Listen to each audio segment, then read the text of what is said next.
You mentioned Daytona coming about and a 2.5 mile track in Daytona Beach, Florida.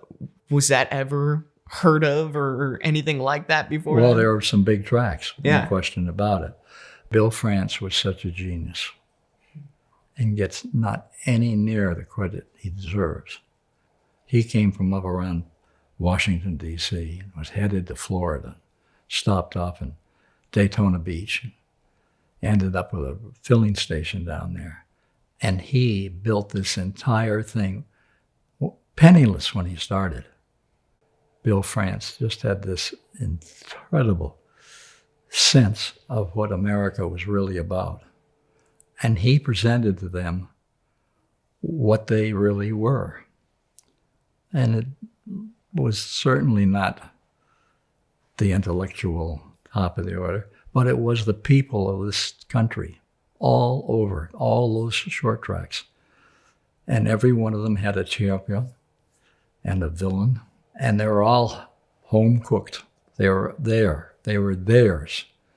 Here was something that really represented what America was because of the automobile. Right, yeah. And it's all encapsulated in that first Daytona 500, that 1958 race, where you got down to the end of it, and there was Johnny Beauchamp from the Midwest. He was a real deal. They announced that he was the winner. Mm-hmm. Wait a minute. The conjecture in that someone else has won this race. So, ladies and gentlemen, we're going to hold and not announce the winner until we're certain of it. Oh my gosh. And they got pictures from every direction, and Lee Petty won it. And he did win it. Yeah. But there were 3 cars side by side, flat out coming to the line. One, nobody thought any of them would last that long, that there was a very good chance that the Daytona 500, that it would be the Daytona race minus X amount of cars. Yeah.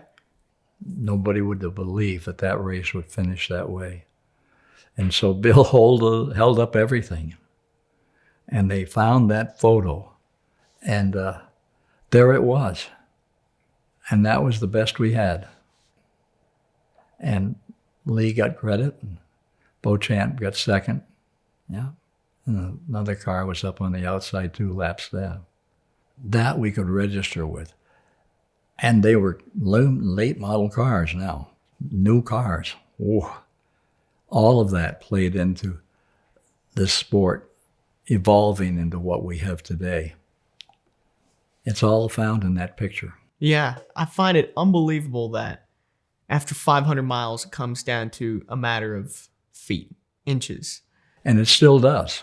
It still does. It still does. Yeah. And the thing is now, these kids today are so good. They're so well trained. They have the wherewithal and the desire to go out and learn how to make this stuff work.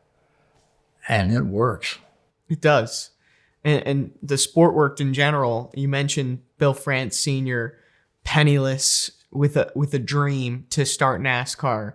What do you remember in conversations with him about his early visions for what he wanted the sport to be?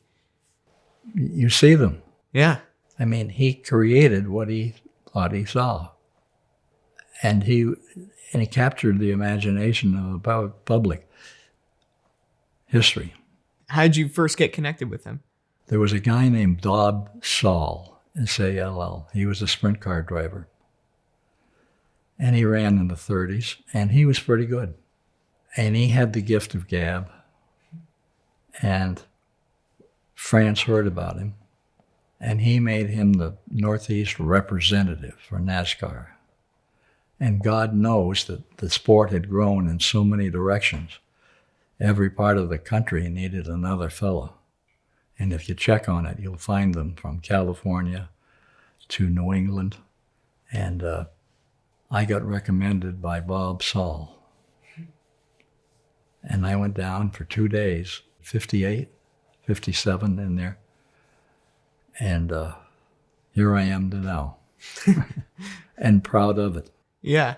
But the minute he found somebody he liked and thought could add and contribute to bringing this level of racing up, They were on the team. Quite a man.